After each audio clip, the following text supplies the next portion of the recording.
വേറെ ഒന്നുമില്ല, ഇത്രയേ ഉള്ളൂ. നിങ്ങൾക്ക് ഞാൻ ഈ പറഞ്ഞ ഏത് കാര്യത്തിലും എവിടെ വേണമെങ്കിലും ക്രോസ് ചെയ്യാം. മേ ബി ഫെഫ്കയുടെ മെമ്പർഷിപ്പിന് വേണ്ടിയിട്ട് ഈ ഇഷ്യൂ തുടങ്ങിയ സമയത്ത് എനിക്ക് തോന്നുവാണെങ്കിലും ഒരു 4 ദിവസത്തിന് മുന്നേ പുള്ളി ആപ്ലിക്കേഷൻ കൊടുത്ത് കാണാം, പുള്ളിയുടെ ഒരു സെറ്റപ്പ് വെച്ചിട്ട്.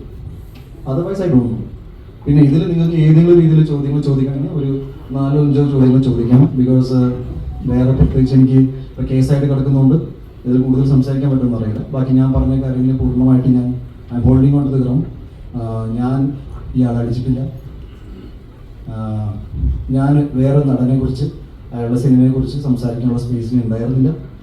ടൊവിനോയെ കുറിച്ച് ഞാൻ അങ്ങനെ പറയില്ല, എനിക്കങ്ങനെ പറയേണ്ട ആവശ്യമില്ല. വളരെ അടുത്ത സുഹൃത്തുക്കളാണ് ഞങ്ങൾ. എല്ലാ സിനിമകളും ഞാൻ വരുന്ന എല്ലാ സിനിമകളും പ്രൊമോട്ട് ചെയ്യുന്ന ആളാണ്. നിങ്ങളെല്ലാവരും ഈ ഓരോ പോസ്റ്റേഴ്സൊക്കെ അയച്ചു തരുമ്പോൾ ഞാൻ അഭിനയിക്കാത്ത സിനിമകൾ പ്രൊമോട്ട് ചെയ്യാറുണ്ട്. ഞാൻ തമിഴിൽ നിന്ന് വരുന്ന എൻ്റെ സുഹൃത്തുക്കളെ സിനിമ പ്രൊമോട്ട് ചെയ്തിട്ടുണ്ട്.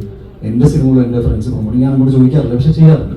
അപ്പോൾ ഈ ഇൻഡസ്ട്രി വളരെ സ്മൂത്തായിട്ട് പോകുന്ന സമയത്ത് സ്വന്തം കാര്യങ്ങൾക്ക് വേണ്ടി ഇത്രയും മോശപ്പെട്ട രീതിയിൽ ഞാൻ ഇതിനെ വളരെ third rate PR so-called PR അല്ല, ഇത് ഭയങ്കര പേഴ്സണൽ വെഞ്ചൻസ് ഞാൻ നിങ്ങളെല്ലാവരും അതിൽ ഉൾപ്പെടുത്താൻ ആഗ്രഹിക്കുന്നില്ല. ഒരു വ്യക്തിയുടേതാണ്. ഞാൻ ഇതിലിപ്പോഴും പറയണം, എന്നെ സംബന്ധിച്ച് ഇതൊരു അടി കേസായിട്ട് എടുക്കാൻ പറ്റില്ല. അടിച്ചാൽ പിന്നെ ഇങ്ങനെയൊന്നും എല്ലാ കാര്യങ്ങളും എനിക്കറിയാം.